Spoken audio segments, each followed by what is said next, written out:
Real Trees Midwest Whitetail is brought to you by RTP Outdoors, Redneck Blinds, Hoyman Tree Saws, Cuddyback,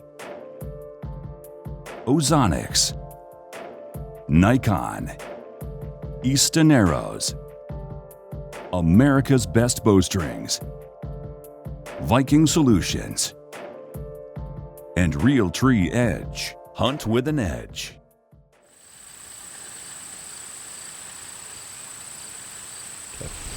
It's August 6th, and it's the 5th day of my velvet scouting this summer. The wind has switched around, and it's supposed to be coming out of the north, and it looks like it is for the most part. And that's going to give me a chance to go back in and film in some of the spots that I haven't been able to get to so far. Everything's been south winds pretty much so far. The spot I'm going to this evening is one that we were in there today. I was spreading big and beastie on a bean plot that didn't come up very well. So it'll be an interesting experiment to see how the deer react to the human scent. When we get up there, I'll kind of point out where I was at, and we can see what the deer do when they hit that part. My guess is this time of the year, from what I've seen and how relaxed these deer are, they're not going to pay a whole lot of attention to it. Also, when it's super dry like this, the scent doesn't stick very well.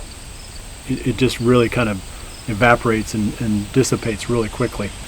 There's not a specific buck that I'm after here that I know of for sure, but there were some really good solid bucks that were in this area last year. So pretty much anything can happen. I don't have any kind of intelligence at all suggesting that there's, a mature buck even coming out here, but my gut says that there probably is. It's a pretty cool spot that historically has produced a lot of really nice buck sightings. It's one of my favorite spots. I mean, there's no place on the farm really that's much better than this one. It's just fun to be getting back in there again, getting into that redneck blind and seeing what comes out.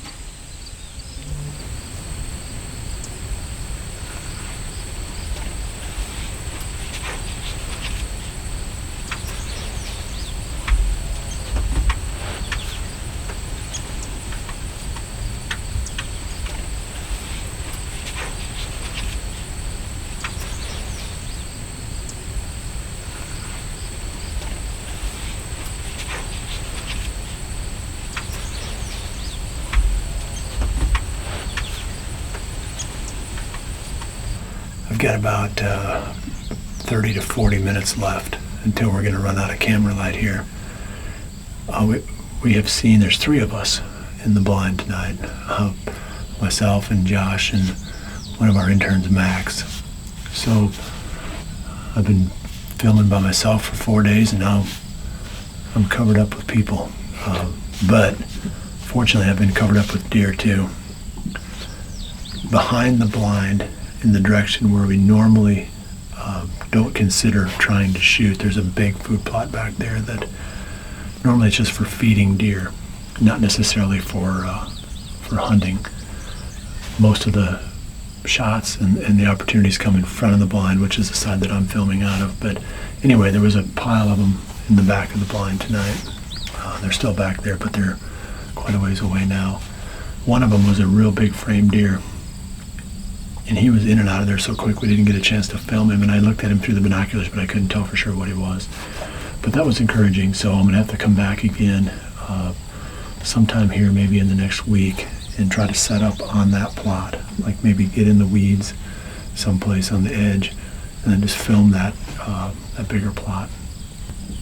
We've got, like I said, I got about 30 minutes left, and if anything else comes out in these last 30 minutes, we'll show it to you at the end of the video blog here.